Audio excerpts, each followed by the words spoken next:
নমস্কাৰ, এই মুহূৰ্তত আহি পৰিছে অসম বাসী ৰাজ্যখনে কেইবাটাও গুৰুত্বপূৰ্ণ খবৰ। অসমৰ লাখ লাখ ধনী দুখীয়া পৰিয়ালৰ বাবে এটা ডাঙৰ খবৰ। অৰ্থাৎ পিএম কিষাণ যোজনা নতুনকৈ কেনেকৈ আবেদন কৰিব, ক'ত কৰিব লাগিব, কি কি নথিপত্ৰৰ প্ৰয়োজন হ'ব, সবিশেষ জানিব। আৰু পিএম কিষাণ যোজনা 19 নম্বৰ কিস্তি ধন কেতিয়া দিব আৰু কোনে কোনে লাভ কৰিব। লগতে 19 নম্বৰ কিস্তি ধন লাভ কৰিব হ'লে বিশেষ কেইটামান কাম কৰিব লাগিব, সবিশেষ জানিব এইটো ভিডিঅ'ৰ মাধ্যমত। গতিকে ভিডিঅ'টো সম্পূৰ্ণ চাওক আৰু ভালদৰে বুজি লওক। তো বলক ভিডিঅ'টো আৰম্ভ কৰোঁ। আৰু আজিৰ প্ৰথমটো খবৰ হৈছে ৰাজ্যবাসীৰ বাবে এটা ডাঙৰ খবৰ। অৰ্থাৎ নতুনকৈ পিএম কিষাণ যোজনা ক'ত আবেদন কৰিব, কেনেকৈ আবেদন কৰিব, লগতে কি কি নথিপত্ৰৰ প্ৰয়োজন হ'ব। নতুন এটা আপডেট হৈছে, পোনপ্ৰথমতে আপডেটটো এবাৰ চাই লওক। বন্ধুসকল, লাখ লাখ কৃষকৰ বাবে এটা অত্যন্ত জৰুৰী খবৰ। প্ৰধানমন্ত্ৰী কৃষক সন্মান নিধি যোজনা অৰ্থাৎ পিএম কিষাণ কৃষকৰ আয় বৃদ্ধিত উৎসাহ যোগোৱাৰ অৰ্থে এটি বলিষ্ঠ পদক্ষেপ। পিএম কিষাণ কেন্দ্ৰীয় চৰকাৰৰ এখন অভিলেখী আঁচনি। কৃষকক আৰ্থিক সমৰ্থন আগবঢ়াই কৃষি কৰ্মৰ প্ৰতি উৎসাহিত কৰাৰ উদ্দেশ্য হৈছে এই আঁচনিটো অসমতো ৰূপায়ণ কৰা থকা গৈছে ইতিমধ্যে। এই আঁচনিটোৰ অধীনত প্ৰতিটো যোগ্য কৃষক পৰিয়াললৈ বছৰি 3টা কিস্তিত 2,000 টকালৈ অৰ্থাৎ মুঠ 6,000 টকা প্ৰত্যক্ষ লাভ হস্তান্তৰ প্ৰক্ৰিয়া ডিবিটিৰ জৰিয়তে প্ৰেৰণ কৰা হয়। বৰ্তমান পিএম কিষাণ আঁচনিৰ বিধি অনুসৰি যোগ্য কৃষকৰ নামসমূহৰ অন্তৰ্ভুক্ত কাম চলি আছে। গতিকে লাখ লাখ কৃষকৰ বাবে এটা অত্যন্ত জৰুৰী খবৰ। বন্ধুসকল, যদি আপোনালোকে নতুনকৈ পিএম কিষাণ যোজনা আবেদন কৰিম বুলি ভাবিছে, তেনেহ'লে আপোনালোকৰ বাবে এটা ভাল খবৰ। কাৰণ নতুনকৈ পিএম কিষাণ যোজনাৰ বাবে আবেদনৰ প্ৰক্ৰিয়াটো চলি আছে। লগতে কি কি নথিপত্ৰৰ প্ৰয়োজন হ'ব ইয়াতে চাওক। প্ৰয়োজনীয় নথিপত্ৰ: নিজৰ আধাৰ কাৰ্ড লাগিব, অৰ্থাৎ আধাৰ কাৰ্ড থকাটো বাধ্যতামূলক। লগতে আধাৰ সংলগ্ন মোবাইল নম্বৰ লাগিব, লগতে ৰেচন কাৰ্ড থাকিব লাগিব, আৰু কৃষকৰ নামত থকা কৃষিভূমিৰ প্ৰতিলিপি লাগিব, আৰু 1 চনীয়া তজি বাহিৰা আদি শ্ৰেণীৰ মাটিৰ ক্ষেত্ৰত কৃষকসকলে চক্ৰ বিষয়ৰ পৰা আহৰণ কৰা ভূমিৰ প্ৰমাণপত্ৰ দাখিল কৰিব লাগিব। লগতে প্ৰত্যক্ষ লাভ হস্তান্তৰ সক্ষম ডিবিটি ইনেবল হোৱা আধাৰ সংযোজিত সঞ্চয় বেংক একাউণ্ট লাগিব। গতিকে লাখ লাখ কৃষকৰ বাবে এটা অত্যন্ত জৰুৰী খবৰ। বন্ধুসকল, যদি আপোনালোকে নতুনকৈ পিএম কিষাণ যোজনা আবেদন কৰিম বুলি ভাবিছে, অৰ্থাৎ এইখিনি নথিপত্ৰ যদি থাকে, তেনেহ'লে আপোনালোকে নতুনকৈ পিএম কিষাণ যোজনাৰ বাবে আবেদন কৰিব পাৰিব। আৰু ইতিমধ্যেও কিন্তু আবেদনৰ প্ৰক্ৰিয়াটো চলি আছে। আৰু আধাৰ কাৰ্ড আৰু ৰেচন কাৰ্ড থকাটো বাধ্যতামূলক। লগতে আধাৰ কাৰ্ডৰ লগত ৰেচন কাৰ্ড লিংক ৰাখিব। আৰু আপোনালোকে আবেদন কৰাৰ আগতে বেংকৰ লগত আধাৰ কাৰ্ডটো লিংক ৰাখিব, কাৰণ এই টকাসমূহ ডিবিটিৰ মাধ্যমত প্ৰেৰণ কৰিব। গতিকে আপোনালোকে বেংকৰ লগত আধাৰ কাৰ্ডটো লিংক ৰাখিব। আৰু ইতিমধ্যে আবেদনৰ প্ৰক্ৰিয়াটো চলি আছে। কিন্তু আবেদন কৰিব হ'লে আপোনালোকে ওচৰ চুবুৰীয়া চিএছচি চেণ্টাৰত গৈ কৰিব লাগিব, অৰ্থাৎ কম্পিউটাৰ দোকানত গৈ অনলাইনৰ মাধ্যমতে কৰিব লাগিব। কাৰণ ইতিমধ্যে আবেদনৰ প্ৰক্ৰিয়াটো চলি আছে অনলাইনৰ জৰিয়তে। গতিকে আপোনালোকে পলম নকৰি, যদি আপোনালোকৰ যোগ্য পৰিয়াল হয়, তেনেহ'লে ওচৰ চুবুৰীয়া চিএছচি চেণ্টাৰত গৈ কিন্তু পিএম কিষাণ যোজনাৰ বাবে আবেদন কৰিব পাৰিব। লগতে মই এইখিনি যিখিনি ডকুমেণ্টছ ক'লোঁ বা নথিপত্ৰ ক'লোঁ, এইখিনি লগত লৈ যাব। গতিকে বন্ধুসকল, ইতিমধ্যে আপোনালোকে সকলোৱে গম পালে যে কি কি নথিপত্ৰৰ প্ৰয়োজন হ'ব। লগতে নতুনকৈ আৰু এটা আপডেট আহিছে, ইয়াতে চাই লওক। পিএম কিষাণ আঁচনিৰ কিস্তি প্ৰাপ্তিৰ ধাৰাবাহিকতা অক্ষম ৰাখিবলৈ কৃষকসকলক নিম্নলিখিত নিৰ্দেশনাসমূহ সম্পূৰ্ণ কৰিবলৈ অনুৰোধ জনোৱা হ'ল। অৰ্থাৎ আধাৰ প্ৰমাণীকৰণৰ পাছতহে EKYC কৰিব লাগিব। নিজৰ বেংক একাউণ্টৰ সৈতে আধাৰ সংলগ্নকৰণ, লগতে প্ৰত্যক্ষ লাভ হস্তান্তৰৰ বাবে ডিবিটি সক্ষম কৰিবলৈ বেংকৰ সৈতে যোগাযোগ কৰক। বেংক একাউণ্টৰ সৈতে আধাৰ সংলগ্নকৰণ আৰু শুদ্ধ কৰাৰ প্ৰক্ৰিয়াসমূহে সেৱা কেন্দ্ৰত অৰ্থাৎ CHC চেণ্টাৰত চলি আছে।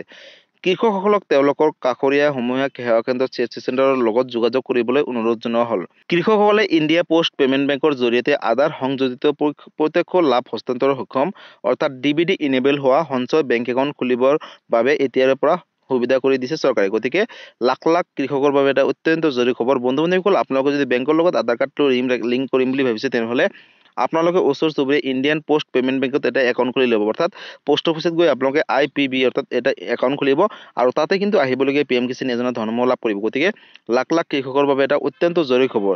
আৰু বন্ধুসকল, টোল ফ্ৰী নম্বৰ দিছে চৰকাৰে 036128000213। এই বিশেষ নম্বৰটোৰ সৈতে আপোনালোকে যোগাযোগ কৰি যদি কিবা জানিবলগীয়া বা বিশেষ সুধিবলগীয়া আছে, আপোনালোকে কিন্তু এই নম্বৰৰ জৰিয়তে কিন্তু আপোনালোকে সবিশেষ তথ্যসমূহ লাভ কৰিব। আৰু ইতিমধ্যে চৰকাৰে ঘোষণা কৰিছে যে যিসকলে যোগ্য পৰিয়াল এতিয়ালৈকে পিএম কিষাণ আবেদন কৰা নাই, তেওঁলোকৰ বাবে এটা ভাল খবৰ। কাৰণ ইতিমধ্যে আবেদনৰ প্ৰক্ৰিয়াটো চলি আছে। আপোনালোকে ওচৰ চুবুৰীয়া CHC চেণ্টাৰত গৈ কিন্তু আজি আবেদন কৰিব পাৰিব।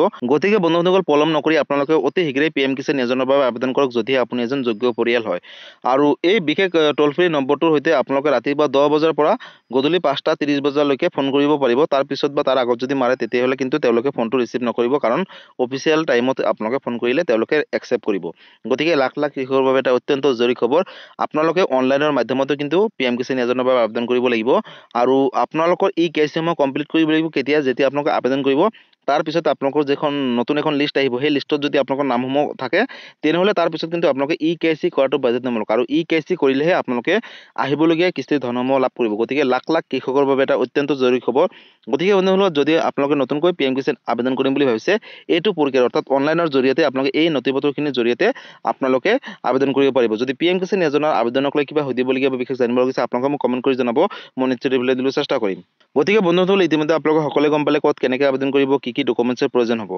আৰু এতিয়া মূল কথাটো হ'ল PM কিষাণ যোজনা আহিবলগীয়া 19 নম্বৰ কিস্তিখন কেতিয়া দিব আৰু কোনে লাভ কৰিব। লগতে 19 নম্বৰ কিস্তিখনৰ পৰা লাখ লাখ কৃষকৰ নামসমূহ কৰ্তন কৰিব বুলি ইতিমধ্যে চৰকাৰে ঘোষণা কৰিছে। গতিকে কোনসকল কৃষকৰ নামসমূহ কৰ্তন কৰিব? বন্ধুসকল, যদি একেটা পৰিয়ালত 2জনৰ পৰা 3জনকৈ সদস্য PM কিষাণ যোজনাৰ ধনসমূহ লাভ কৰি আহিছিলে পূৰ্বতে, তেওঁলোকৰ নামসমূহ কৰ্তন কৰিব। লগতে তেওঁলোকে এই টকাসমূহ চৰকাৰক ঘূৰাই দিব লাগিব বুলি ইতিমধ্যে চৰকাৰে ঘোষণা কৰিছে। গতিকে আপোনালোকৰ ঘৰত যদি 2জনৰ পৰা 3জনকৈ সদস্যই একেটা মাটিৰ জমাবন্দীতে যদি PM কিষাণ যোজনাৰ ধনসমূহ লাভ কৰি আহিছিলে পূৰ্বতে, তেনেহ'লে অতি শীঘ্ৰেই 2জনৰ নামসমূহ কৰ্তন কৰক। অকল এজনৰ নামহে ৰাখিব, কাৰণ অকল এটা পৰিয়ালৰ পৰা এজন ব্যক্তিহে লাভ কৰিব PM কিষাণ যোজনাৰ ধন। আৰু বহুতো কৃষকৰ ঘৰত হয়তো চৰকাৰী চাকৰিয়াল আছে, তাৰপিছতে তেওঁলোকে চৰকাৰী ধন পাইছিলে, কিন্তু তেওঁলোকৰ নামসমূহ কৰ্তন কৰিব। লগতে নতুন এটা আপডেট আহিছে, চাই লওক। লাখ লাখ কৃষকে ঘূৰাই দিব লাগিব PM কিষাণ যোজনাৰ ধন। আহি গ'ল ভুৱা হিতাধিকাৰীসকলৰ এখন লিষ্ট বা তালিকা। PM কিষাণ যোজনা লাখ লাখ হিতাধিকাৰীসকলৰ বাবে এটা ডাঙৰ খবৰ। যদি আপুনি এজন কৃষক হয় তেনেহ'লে আপোনালোকৰ বাবে অত্যন্ত জৰুৰী খবৰ। ফেব্ৰুৱাৰী মাহতে লাভ কৰিব PM কিষাণ যোজনা 19 নম্বৰ কিস্তিখন, অৰ্থাৎ 19 নম্বৰ কিস্তিখন ফেব্ৰুৱাৰী মাহত লাভ কৰিব। লগতে চৰকাৰে প্ৰস্তুত কৰিছে ভুৱা হিতাধিকাৰীসকলৰ এখন তালিকা। তালিকাত নাম থাকিলে বিপদ হোৱাটো নিশ্চিত। চৰকাৰে প্ৰস্তুত কৰিছে ভুৱা হিতাধিকাৰীৰ যিখন তালিকাত নাম থাকিলে কিন্তু সকলোৰে বাবে বিপদ হ'ব। দোষী সাব্যস্ত হ'লে ভুৱা হিতাধিকাৰীসকলে টকাসমূহ ঘূৰাই দিব লাগিব। লগতে 18টা কিস্তিৰ ধন ঘূৰাই দিবলগীয়া হ'ব পাৰে PM কিষাণ যোজনাৰ অধীনত ভুৱা হিতাধিকাৰীসকলে।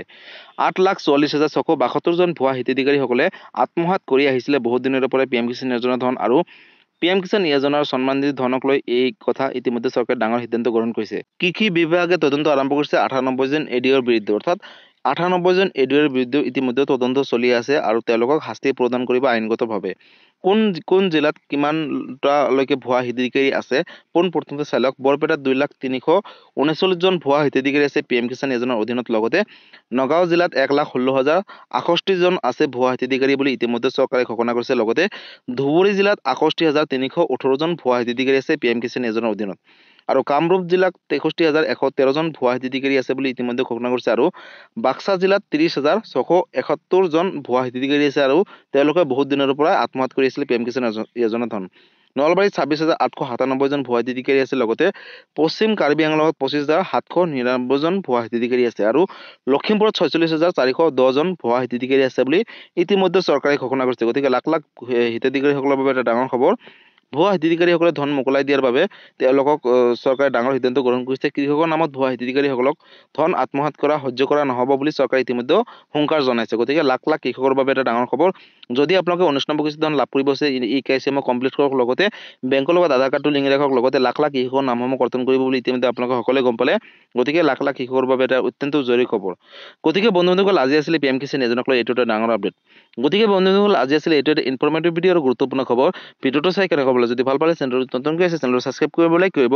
কিবা সুধিবলগীয়া বা বিশেষ জানিবলগীয়া আছে আপোনালোকে মোক কমেণ্ট কৰি জনাব, মই নিশ্চয় ৰিপ্লাই দিবলৈ চেষ্টা কৰিম। আৰু এই ভিডিঅ'টো আপোনালোকৰ সকলো কৃষকৰ মাজলৈ শ্বেয়াৰ কৰি দিব, কাৰণ বহুতে হয়তো নাজানে ক'ত কেনেকৈ আবেদন কৰিব লাগিব বা কাৰ নামসমূহ কৰ্তন কৰিব। ইতিমধ্যে আপোনালোকে সকলোৱে গম পালে। লগতে এই ভিডিঅ'টো যদি আপোনালোকে ফেচবুক পেজৰ পৰা চাইছে তেনেহ'লে ফেচবুক পেজটো ফ'ল' কৰিবলৈ নাপাহৰিব আৰু ফেচবুক পেজৰ পৰা সকলোৰে মাজলৈ শ্বেয়াৰ কৰি দিব। ধন্যবাদ। জয় আই অসম।